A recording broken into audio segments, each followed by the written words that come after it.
Hey everybody, it's Brent in Central Arkansas. I want to introduce you to a tomato of mine called Camparibear. It's an off-take of Campari because it's a Campari type tomato.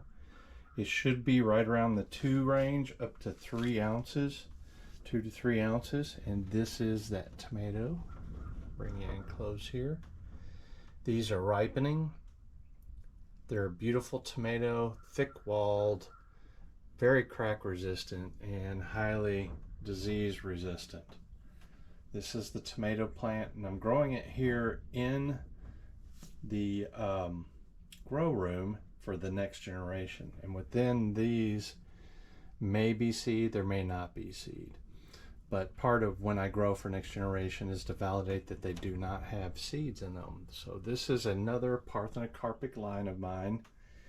And the intent of this breeding is to create a great tasting tomato that can be used for kabobs, put on a skewer. It can be used as a cocktail tomato for cutting the salads, like the way I would like to cut. I like tomatoes that are this size where you cut it in quarters and put that on the salad instead of using the cherry tomato, because cherry tomatoes, you try to stab them, they slip over. Plus they're a little sweeter. In a salad, I prefer a tomato that has got a even high tomato flavor, not too acidic and not too sweet. So that's my preference. So that's a cocktail tomato, saladette tomato / Campari tomato. It's all the same thing to me. So that's what I'm breeding, and this one is Camparibear. And the bear, of course, indicates that it's the ending I put on all my tomatoes to indicate it's Parthenocarpic. And Parthenocarpic means it'll grow anytime, anywhere. And when it's too hot or too cold for pollen to pollinate or fertilize the tomato, it'll grow anyway. That's what Parthenocarpy means. And then they'll be seedless. So what I'm going to do now is I'm going to go ahead and take these 2 tomatoes, because I don't need to eat these tomatoes. I'll probably get a Brix and a taste on this one. It's nearly ripe enough, but really all I need is the seeds from these. Alright, I'm going to show you the truss here. You can see where I trimmed this before, and that's because the focus was on the seeds, but this makes a large truss. Let me turn that fan off.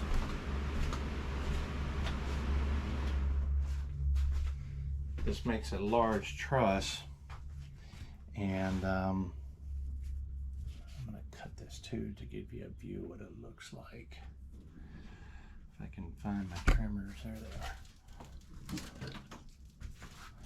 It makes a large truss, but to mature all those tomatoes, where I get a larger fruit and the seed faster, if I didn't trim the truss back, it would put a lot of energy in developing all the tomatoes. And so because we're going on an RV trip, I wanted to get this as soon as possible. In fact, we leave in a couple days, and these are barely turning, this one for example.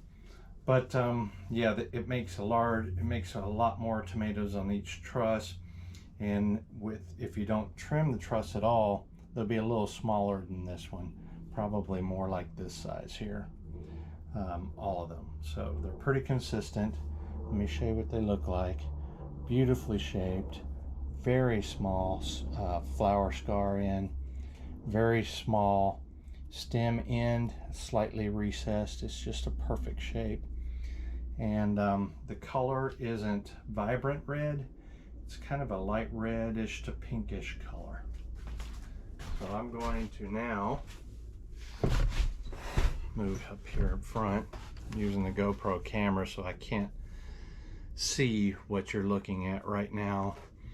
That's why I was behind the camera talking, so I could point out stuff. Okay, first thing I'm going to do is get a weight and see what they weigh. Now my ideal is between 2 and 3 ounces. A lot of sites where you buy tomatoes, they'll say that a Campari is like 7-8 ounces. That's way too big. That's beefsteak level almost. Hot, large slicer / beefsteak. Some say a saladette tomato should be 4 ounces or something. That's still way too big. That's a small slicer size. For me, personally, I prefer this size right here. This one's a little bit big, but that's okay. And the reason why I do is because I quarter it. I cut it this way and then this way, and it fits beautifully in a salad. And that's the way I eat most of the time, but they can also be used easily to shove a skewer through it and put some lamb or steak on either side of it with some onions and make a nice beautiful kebab. Bell pepper, don't forget the bell pepper. So yeah, they're primarily used. My intention for this is to use for those types of eating. So ideally, before I weigh it, I'm wanting 2 to 3 ounces. So let's see what we got. This one's 3.14, which is a tad on the large size, but still acceptable. Oh, look at that, 2.26. This one's perfect size. All right, now I'm going to cut them open. I want to talk about this because my process, some people ask if it's seedless, how do you save seeds? Well, I use the word seedless because people don't understand the word parthenocarpic very much. Most people that have read the word parthenocarpic associate it with cucumbers, but tomatoes can also be parthenocarpic, and my Parthenocarpy is superior to anything out there. So why I say they're seedless is because pollen viability is a very narrow window. When tomatoes will produce on a plant is dependent upon the pollen viability. And that means that when the plant can produce the pollen, the male part of the flower, to fertilize the seeds within the tomato, and that starts it to growing. If that does not get pollinated, the tomato will not form, and it will in fact most of the time drop off. And so in my case, in these seedless tomatoes, parthenocarpic tomatoes, these grow a tomato anyway. And if the pollen is not viable, the tomato will still grow, but because it did not get fertilized, there's no seeds in it. So Brent, I've been asked all the time, so Brent, how do you save seeds? Well, whenever the temperature is right for any other tomato, this one does the exact same thing. It'll pollinate the seed, and it'll fertilize the seed within the tomato, and there will be seeds in it, and that's how you save it for the next generation.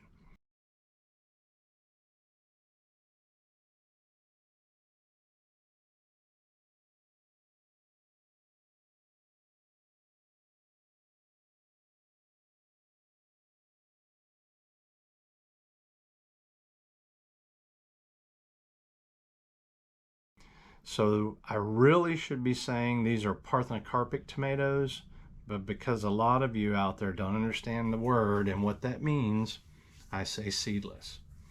There's a lot of parthenocarpic fruit and a few vegetables that we eat every day, from oranges and bananas to grapes, kiwi, and other things like that. But Parthenocarpy is not new.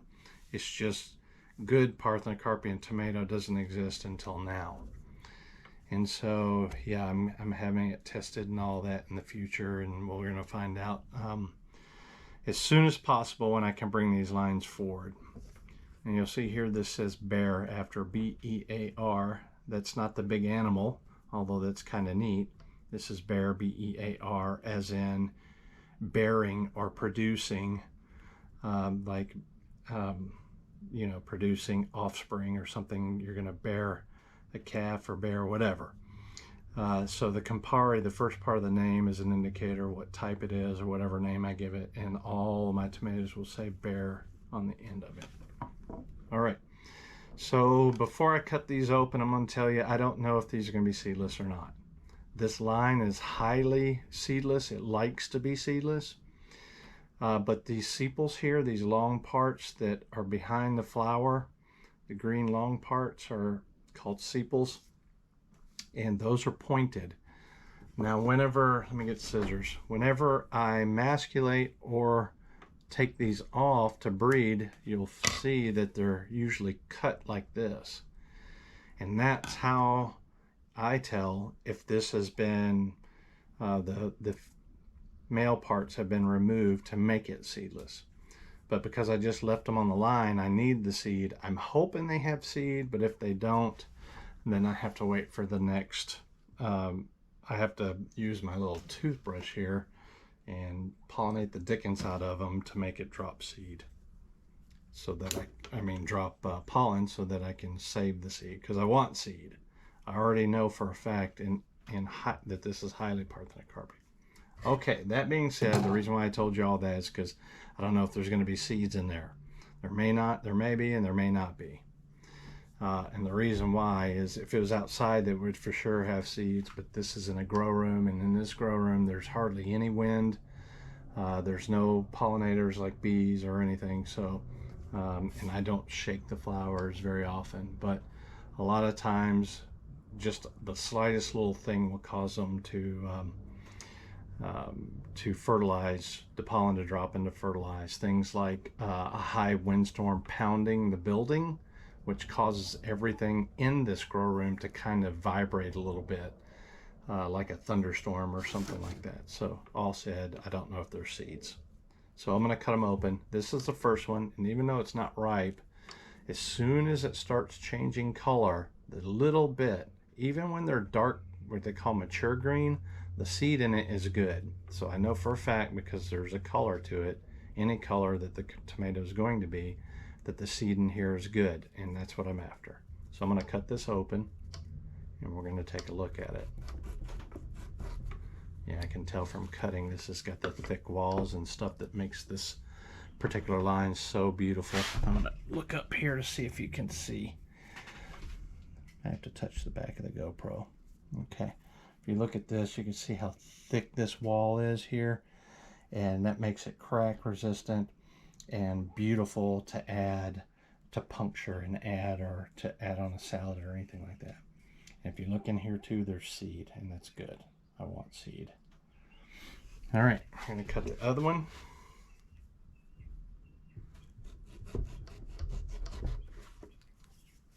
Beautiful. Same, just a little bigger. A lot of seed in this one. See that? So even though I call them seedless, there are times they have seeds in them. They're Parthenocarpic. That's the real name. You'll see over here on this one, there's no seed in this cavity here. But there's a couple here. There's none in here. The little ovules are there. Ovules are immature seed that are waiting to be pollinated. They turn into these big seed like this. If it's not big like these, then it's not a seed. Even though you see little specks right in here and some over here, this is a perfect locale to examine. You can see the one near the tip of the knife. That's a big one, but the little ones to this side over here, those are immature, not immature, unfertilized ovules. So I've got a lot of seed here to save, and that's a good thing. Now, I'm going to take a bite of it, but before I do that, I'm going to get a Brix. Now, my intention for this variety is to have an average Brix, one that is between 4 and 5. If it's less than 4, it's going to have a watery type taste. Another thing I forgot to mention is that this tomato is designed not to be mealy. It's designed to be, I won't say crunchy, but almost crunchy. And I did that on purpose. It's not really crunchy. That's not a good word, but it's a lot of times as tomatoes ripen, they'll get really soft and mushy. And I designed this, or I grew this, I bred this to not be that way. So yeah, that's one of the things here. Now, what was I talking about? The Brix level, I want it to be between 4 and 5 ideally. This one's not completely ripe, but it's close. The more ripe it is, the higher Brix level it's going to be, because Brix is an indication of It's sugars, the different types of sugars that are in the tomato, but also the total dissolved solids. The higher Brix, usually the better tasting and the sweeter it is. So for this type of tomato, if you get in the 6 or 7 range, that's going to make it taste sweet, and I don't want sweet for this particular breeding, so I'm hoping it's between 4 and 5. Now I've got a beefsteak that's over 6, and it has got such a high power. It's called Brandybear. It's got such a high, powerful, concentrated tomato taste that the additional sugars are quite awesome with it. But this line hasn't been that way. Haha, perfect. 4 3/4, so it's just under 5. So this should still have a great taste, and I'm going to take a bite of it. And it's met all my breeding intentions. And I've bred to achieve this for many years, lots of different plants and all this kind of stuff. There's a lot involved in it. Let me get a taste.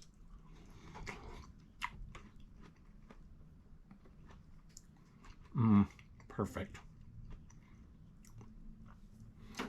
The thing that's so great about this is that the skin is really not the skin, the outer, I think that they call it the pericarp. Anyway, the outer side, the thick wall area right here is very thick, which helps prevent cracking. But the skin itself is, a lot of times, not a lot of times, but occasionally you'll run into a tomato that has a really thick, chewy skin. And this doesn't have that. This has a great skin, which means you won't have any problems with mouthfeel. And it's crunchy, and it's just not, I use the word crunchy. To me, I call it crunchy, but it's very, very good. That would go great on a tomato.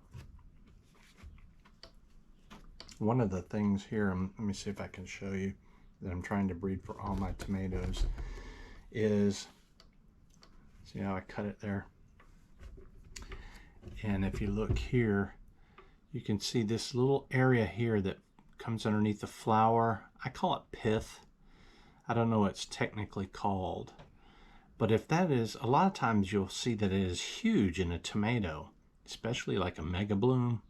These are huge, and that is not very good to eat, especially in larger tomatoes or where there's a lot of it. So one of the things I look for too and breed out, or try to breed out, is this large area of pith that's right underneath this flower right here. See that? Let me see if you see it. I gotta touch the screen again. Yeah, this area right here underneath the stem scar. And so I want that to be small. That way if I cut slices in it, at any point, there's a very small wasted area. So anyway, I think about ate most of the seed in this one. There's a little bit left here, but I got seed over here. I just need a few for the next generation. Well, that's it for Camparibear. I wanted to give everybody an update on another line of mine that I'm growing, that I'm breeding for. This is, I think, only the second line that's this size and for this type of intention, a saladette size. I have a lot of cherry lines and a lot of slicer and a lot of beefsteak lines going, and I'll try to bring those forward as time goes on and just share with you those lines. So Brent, you guys, we'll see you later.